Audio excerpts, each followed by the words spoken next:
दोस्तों, एक बार फिर से स्वागत है आपका हमारे YouTube channel Devendra Sachdeva the financial consultant में। तो आज का हमारा ये वीडियो एक नई और एक रोचक जानकारी के साथ लेकर हम आपके साथ आए हैं।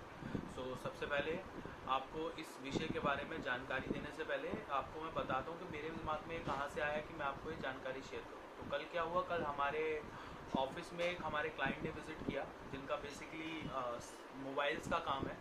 एंड कल उनका कहीं एक नई कंपनी के साथ टाइप हुआ था, जहाँ पर उन्होंने अमेज़ॉन के साथ बेसिकली टाइप किया था और वहाँ पर उन्होंने उनसे सेकेंड हैंड मोबाइल्स का बिज़नेस स्टार्ट किया है। उस बिज़नेस में उनको एक क्वेरी थी कि जब भी वो सेकेंड हैंड मोबाइल को सेल करेंगे तो उनको उसके ऊपर कितना टैक्स देना होगा। तो उसके बारे में हमने उनको पूरी जानकारी या पूरी इन्फॉर्मेशन प्रोवाइड कराई थी। तो मेरे दिमाग में आया कि ऐसे बहुत से लोग हैं जो कि सेकेंड हैंड गुड्स में not only in mobiles like home appliances, like आपका कार्स एंड अदर थिंग्स जो भी सेकेंड हैंड होती हैं जिसमें डील करते हैं, और उनको वो सारा सामान आगे सेल करना होता है एंड सेल करते टाइम इनवॉइस काटना होता है। उनका उसके ऊपर समस्या रहती है कि उन्होंने जब उस सामान को खरीदा था उसके ऊपर उन्होंने कोई टैक्स नहीं दिया था, क्योंकि वो एक सेकेंड हैंड गुड्स थी as per GST rule section 32 के अंडर में सीजीएसटी एक्ट। बट जब वो गुड्स को सेल कर रहे हैं तो क्या उसके ऊपर टैक्स लगेगा या उसके ऊपर टैक्स नहीं लगेगा। तो इसी समस्या को लेकर वो हमारे पास आए थे और हमने उनको पूरी इसके रिगार्डिंग इन्फॉर्मेशन प्रोवाइड कराई कि क्या उसके ऊपर टैक्स लगेगा तो कितना लगेगा और किस प्रकार लगेगा। तो आइए आगे हम चलते हैं और आपको पूरी जानकारी प्रोवाइड कराते हैं कि जीएसटी में अगर हम सेकेंड हैंड गुड्स को सेल करते हैं तो हमें उसके ऊपर कितना टैक्स देना होता है और वो टैक्स हमें किस प्रकार जमा कराना होता है, हमें उस टैक्स के ऊपर इनपुट टैक्स क्रेडिट मिलता है या नहीं। तो चलिए हम वीडियो में आगे बढ़ते हैं और जानते हैं सेकेंड हैंड गुड्स के ऊपर टैक्स के बारे में। तो दोस्तों, जैसा कि हम बात कर रहे थे सेकेंड हैंड गुड्स के टैक्स के बारे में, तो जो भी टैक्स आपका सेकेंड हैंड गुड्स के ऊपर चार्ज किया जाता है वो जीएसटी की मार्जिन स्कीम के अंडर आता है। इसे जीएसटी की मार्जिन स्कीम कहा जाता है। ये जीएसटी के सीजीएसटी रूल 32(5) के अंडर में आता है। अब आपको मैं ये बताता हूँ कि यह टैक्स किस प्रकार चार्ज किया जाता है। जीएसटी में अगर आप कोई भी ऐसा सामान जो कि सेकेंड हैंड होता है, यानी कि जैसे होम अप्लाइंसेस, आपका मोबाइल फोन्स, आपका पुरानी कार्स, ऐसा कोई भी सामान अगर आप किसी भी व्यक्ति से खरीदते हैं और उसको आप अपने पास लेकर आते हैं और उसको आगे अगर आप किसी दूसरे व्यक्ति को बेचते हैं तो इसके ऊपर टैक्स किस प्रकार लगाया जाता है। जब भी हम एक सेकेंड हैंड वस्तु खरीदते हैं तो उसके ऊपर जो टैक्स लगता है वो जीरो होता है, क्योंकि वो एक यूज्ड मटेरियल की कैटेगरी में आ जाता है। लेकिन जब हम उस आइटम को आगे सेल करते हैं तब भी वो आइटम टैक्स फ्री रहती है। लेकिन इसमें एक दूसरा पेच आ जाता है, वो ये होता है कि अगर आपने कोई भी आइटम को खरीदा और उस खरीदे हुए उस आइटम को जब आप बेचने के लिए जा रहे हैं, उस आइटम को बेचने टाइम आपने उस पर जो मुनाफा कमाया उस मुनाफे के ऊपर सरकार को आपको टैक्स देना होता है, जो कि कहलाता है tax on the margin. Margin मतलब आपके द्वारा उसके ऊपर जो भी आपने मुनाफा कमाया उस मुनाफे के ऊपर आपका सरकार को टैक्स जाएगा, और वो टैक्स आपको नॉर्मली जैसे आप अपना जीएसटी रिटर्न फाइल करते हैं उसी जीएसटी रिटर्न के अंदर में आपको दिखाकर फाइल करना होता है। दूसरी बात कि जीएसटी पे अगर आप मार्जिन स्कीम के अंडर में टैक्स पे करते हैं तो वो टैक्स फिक्स नहीं होता है। अगर आप सोचे कि अगर मैंने मार्जिन स्कीम में टैक्स लगाया है तो मेरे को फिक्स 18% लगाना है, नहीं, ऐसा नहीं है। क्यों? आपको टैक्स लगाना है जिस टाइप की आइटम को आप सेल कर रहे हैं। सपोज टू से अगर आपने air condition second hand purchase किया है और अगर आप उस एयर कंडीशन को सेल कर रहे हैं आगे किसी दूसरे व्यक्ति को और उसके ऊपर आपने कुछ मार्जिन कमाया है, तो एयर कंडीशन पर ओरिजिनली 28% का जीएसटी था, जो कि आपको सेल करते हुए भी 28% पे करना होगा अपने ग्रॉस प्रॉफिट के ऊपर। सिमिलरली अगर आप किसी भी टाइप का कोई टेलीविजन या कोई वॉशिंग मशीन जिनके ऊपर जीएसटी 18% है, आप कहीं से पुराना खरीदते हैं और उसको आगे आप अगर किसी दूसरे कंज्यूमर को कुछ मार्जिन या कुछ ग्रॉस प्रॉफिट ऐड कर सेल करते हैं, तो उस मार्जिन कंपोनेंट के ऊपर आपको 18% का जीएसटी पे करना पड़ता है। यहाँ पर मैं बार बार आपसे एक बात कह रहा हूँ कि किसी भी टाइप से आपको फिक्स 18% या फिक्स 5% का चार्ज नहीं पे करना है।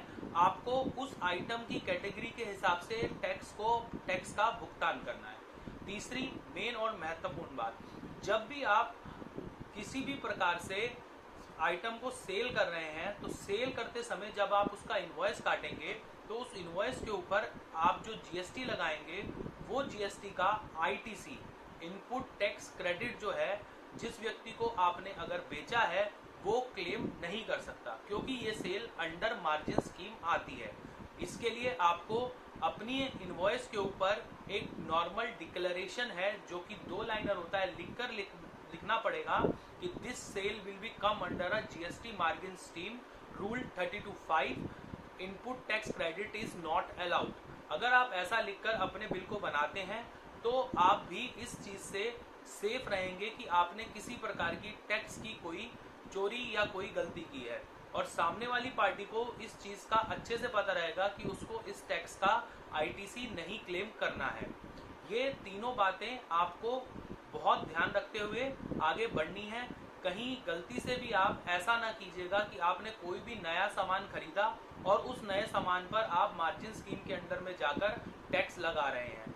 यह मार्जिन स्कीम जो है वो सिर्फ और सिर्फ सेकंड हैंड मटेरियल के ऊपर ही एप्लीकेबल है, या आप ये कह सकते हैं कोई भी ऐसा सामान जहां पर आपने उस सामान को पुराने सामान को खरीदा और उसको आप आगे बिना वैल्यू एडिशन करके बेच रहे हैं, सिर्फ उसके ऊपर अपना कुछ मुनाफा जोड़ के, तो उसके ऊपर आप मार्जिन वैल्यू के ऊपर ही जो है आप टैक्स चार्ज कर सकते हैं। अब मैं आपको एक छोटा सा उदाहरण दिखाता हूं जिससे कि आपको समझ में आ जाएगा कि मार्जिन स्कीम के अंडर में टैक्स किस तरीके से लगाया जाता है और उसके ऊपर आपको कितना टैक्स कैसे जमा कराना होता है। तो दोस्तों, जैसा कि मैंने आपको बताया था कि मार्जिन स्कीम के अंडर में हम लोगों को केवल मार्जिन के ऊपर ही टैक्स देना होता है, तो ये मैंने आपके सामने एक छोटा सा मार्जिन स्कीम के सेल का एग्जाम्पल प्रस्तुत किया है। जैसे कि आप देख रहे हैं, हम लोगों ने 50,000 रुपये में कोई एक वस्तु खरीदी और उस वस्तु के ऊपर हम किसी भी प्रकार का कोई टैक्स नहीं देकर आए। ठीक है जी। उसके बाद अगर आप देखेंगे तो हमने उस सामान को 60,000 रुपये में आगे बेच दिया। जी हाँ, 60,000 रुपये में आगे बेच दिया। अब 50,000 रुपये में खरीदा हुआ सामान जब हम 60,000 रुपये में बेचेंगे तो सेल प्राइस में से परचेज प्राइस को लेस करने पर हमें 10,000 रुपये का ग्रॉस प्रॉफिट या ग्रॉस मार्जिन मिलेगा। अब as per GST margin scheme हम लोगों को 60,000 रुपये के ऊपर 18% जीएसटी नहीं देना है। जी हाँ, 60,000 रुपये के ऊपर 18% जीएसटी नहीं देना है। हम लोगों को 18% जीएसटी देना है 10,000 रुपये के ऊपर, और 10,000 रुपये के ऊपर हमारा 18% जीएसटी बनेगा 1,800 रुपये। यहाँ पर आप ये बात देखेंगे कि अगर यही आप 18% जीएसटी 60,000 रुपये के ऊपर देते तो आपका करीबन करीबन ये 5 से 6,000 रुपये टैक्स बनता, बट यही मार्जिन स्कीम के अंदर रहते हुए आपका ये टैक्स जो है वो 1,800 रुपये बनेगा। इसी के साथ आप एक दूसरा एग्जांपल देखिए, नॉन मार्जिन सेल। यहाँ नॉन मार्जिन सेल में आप देखेंगे कि अगर आपने कोई भी सामान 50,000 रुपये का खरीदा होता और उसको आप 60,000 रुपये में बेच रहे होते तो उसके ऊपर 18% की दर से आपको 10,800 रुपये का जीएसटी पड़ता। अब यहाँ पर आप देखेंगे कि टैक्स के अंदर में करीबन करीबन 9,000 रुपये का डिफरेंस आ जाता है अगर आप मार्जिन स्कीम को ऑप्ट करते हो। आप साथ भी आपको इनपुट टैक्स क्रेडिट का भी झंझट नहीं पालना होता है, आपको अपनी सेल के मार्जिन के ऊपर सीधा टैक्स जमा करा देना होता है। तो आगे बढ़ते हैं और आपको मैं इसके बारे में और अधिक जानकारी प्रदान करता हूं जो कि ज़रूरी है। तो दोस्तों, ये थी जानकारी जीएसटी की मार्जिन स्कीम के अंडर में, जो कि सीजीएसटी रूल 32(5) के अंडर में आती है। आशा करता हूं कि आपको ये जानकारी बहुत आसानी से और बहुत सरलता से समझ में आ गई होगी, और हम आगे ही आपको नई नई रोचक जानकारियां प्रदान करते रहेंगे। कृपया करके हमारे इस वीडियो को लाइक करें, हमारे चैनल को शेयर करें और हमारे चैनल को सब्सक्राइब भी करें, जिससे कि हम और ज़्यादा वीडियोस अपलोड कर सकें, लोगों तक दूर दूर तक हमारी जानकारी पहुंच सके।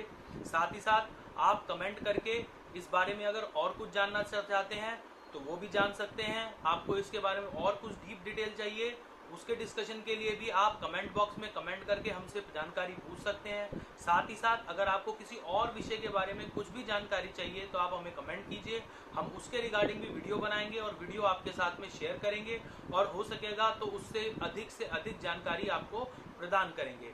नमस्कार दोस्तों, एक बार फिर मिलेंगे हम अपने नए वीडियो के साथ।